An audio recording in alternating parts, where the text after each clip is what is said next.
Depuis la publication le 5 mars dernier de la liste des partis retenus par la Sénat pour prendre part aux élections législatives du 28 avril 2019, l'opinion publique nationale et internationale est gavée de commentaires et de réactions tendant à insinuer que la Sénat n'aurait pas fait preuve d'impartialité et d'objectivité dans l'examen des dossiers de candidature des partis politiques reçus à la Sénat.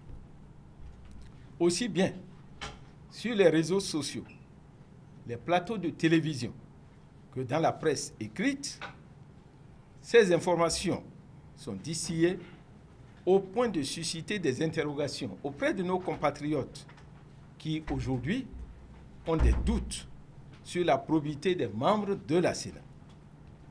Pour obtenir réparation de ce qu'ils considèrent comme une injustice faite à leur endroit, les partis politiques concernés ont formé des recours devant la Cour constitutionnelle en évoquant même devant cette instance des traitements de faveur qui auraient été faits à d'autres partis à leur détriment et en exhibant même des documents de travail frauduleusement soustraits de la Sénat.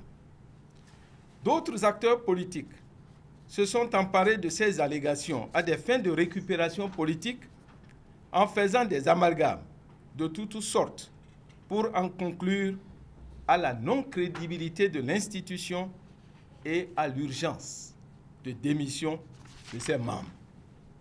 Devant tant d'avalanches de critiques, nous sommes restés sereins, attendant, en bons légalistes, les décisions du juge constitutionnel devant qui ces griefs contre la Sénat ont été portés. Depuis ce matin, ces décisions de la Cour constitutionnelle sont connues. Nous pouvons maintenant dire notre part de vérité en relatant en toute objectivité ce qui s'est passé afin que les intoxications ne l'emportent pas sur la réalité des faits. Il est important de souligner que nos décisions sont prises en plénière, soit par consensus ou à la majorité, et que nos délibérations sont frappées du secret conformément à l'article 26 du Code électoral. C'est à la lumière de ces considérations que je viens d'énumérer que je vais articuler l'essentiel de ce propos liminaire en 3 points.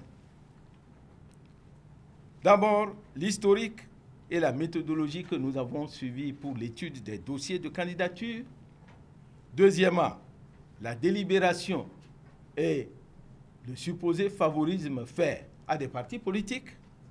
Troisièmement, la convocation du président de la Sénat à la brigade criminelle de Cotonou.